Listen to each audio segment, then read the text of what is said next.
In this lesson, we're going to discuss how to select an object, basically work with the selection tools, and also how to create our first objects.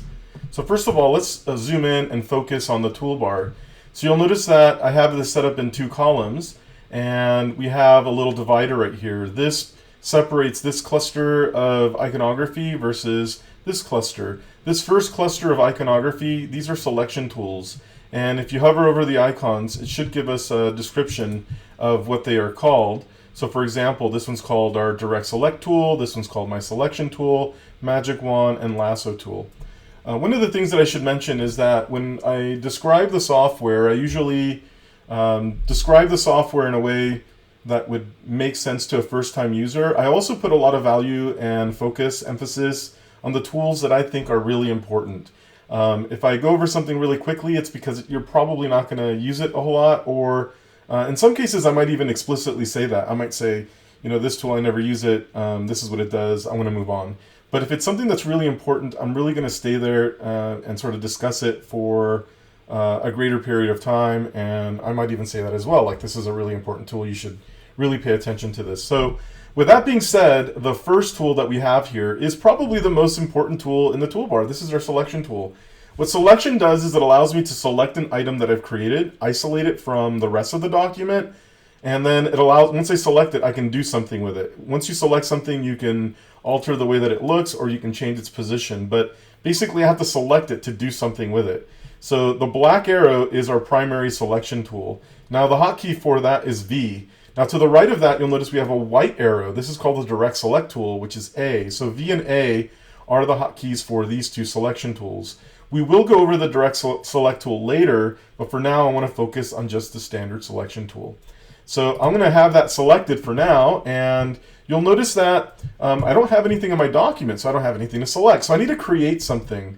So I'm going to move into the next phase. So these are all my creation tools. Now, when I first start talking about creation or creating content, I like to discuss the primitives. So what I'm doing here is I'm holding my mouse down on this icon, and you'll notice that when you do that, it populates additional icons. Any icon that shows a little white triangle in the bottom right corner, this indicates that there are nested tools underneath it.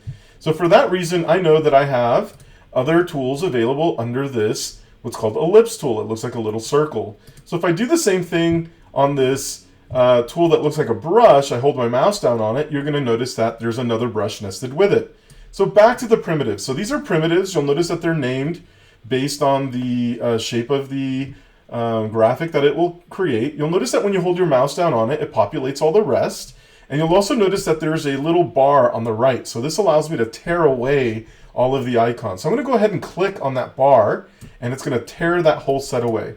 Now, please note, I'm just clicking on this with the mouse. I'm not using the right mouse button. I'm just using the left mouse button or the standard mouse button. I don't want there to be any confusion about what's going on. So I'm going to close on this X. This is going to close this set. Now, I'm going to do that again. I'm going to click on the ellipse, hold my mouse down. So I'm holding my finger down on the button, mouse button. It's showing all of the icons. Now, if I want to focus on the rounded rectangle, I highlight that, let go, and you'll notice that that's the one that I'm working on. Now, if I do that again, I can jump to the Polygon tool. Now, if I do that again, I can also jump to the right of this list, this bar. You'll notice there's an arrow on the end. If I click on that, it's going to tear the whole set away. So in many cases, I will just tear the set away because I know that I'm going to work on those. Okay, so how do I create a graphic? Well, I'm going to start with the ellipse, which is this one right here, and I'm going to go ahead and begin to draw an object. Now, before I do that, I want to show you that our fill color is set to white and my stroke color is set to black. Once again, fill, white, stroke, black.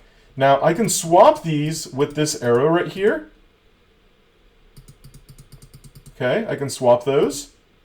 Now, when I create a graphic, it's going to look at what my fill color and stroke color is, and it's going to create the graphic based on those settings.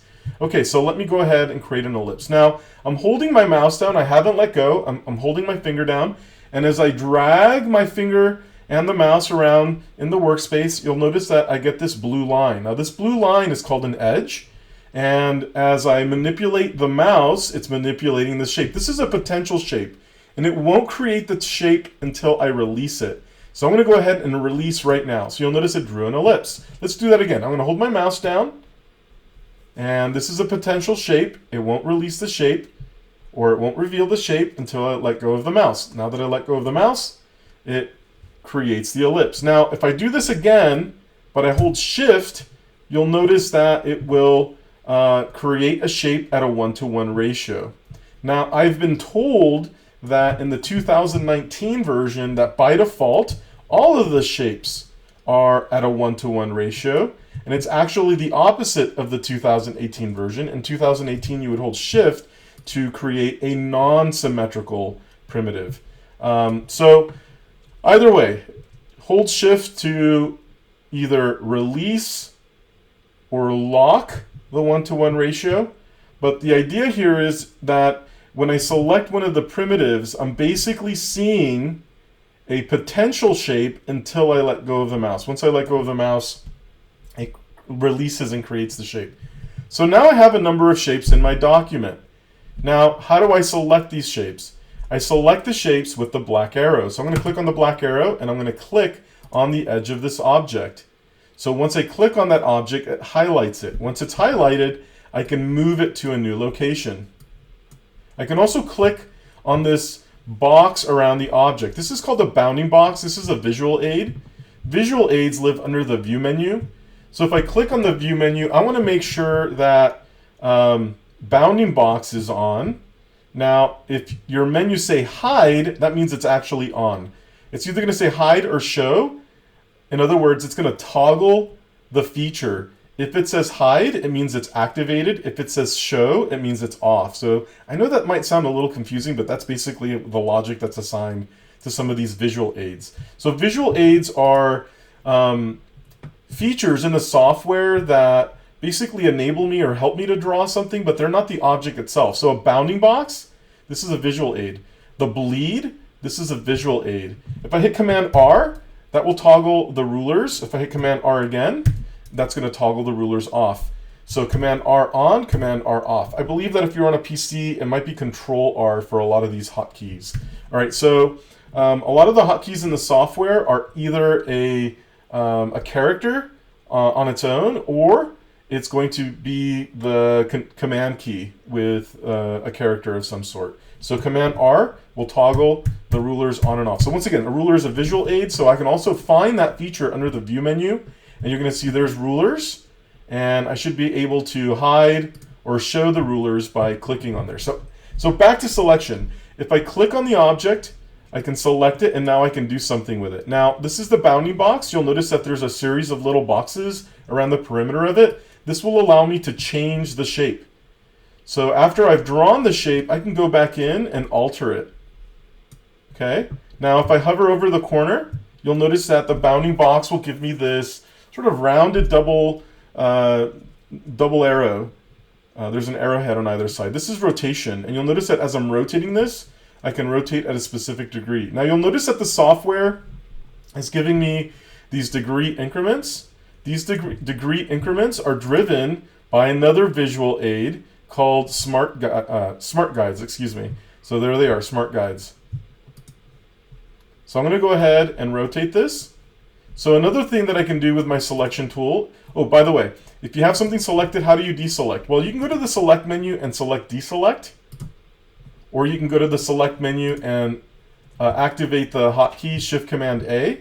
But what I like to do is I just click off the shape. So in other words, once I have it selected, I'll just click somewhere else and it releases it. If I draw a box around a group of objects, it will select all of those. When I click on it, I click off and it releases it.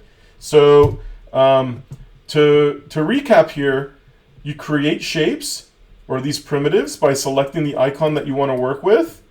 And then once it's created, you can select the object with the black arrow and move it to a new location. You click on the object and move it. Click on the object and move it. Click on the object and move it. You can draw a box around the objects and it will select all of those. And once you're selected, I can go ahead and hit delete and it's going to get rid of a lot of that information. All right, if I draw a box around the entire document and hit delete, it's going to get rid of that information. So that's it for the selection tool and how to create a simple primitive.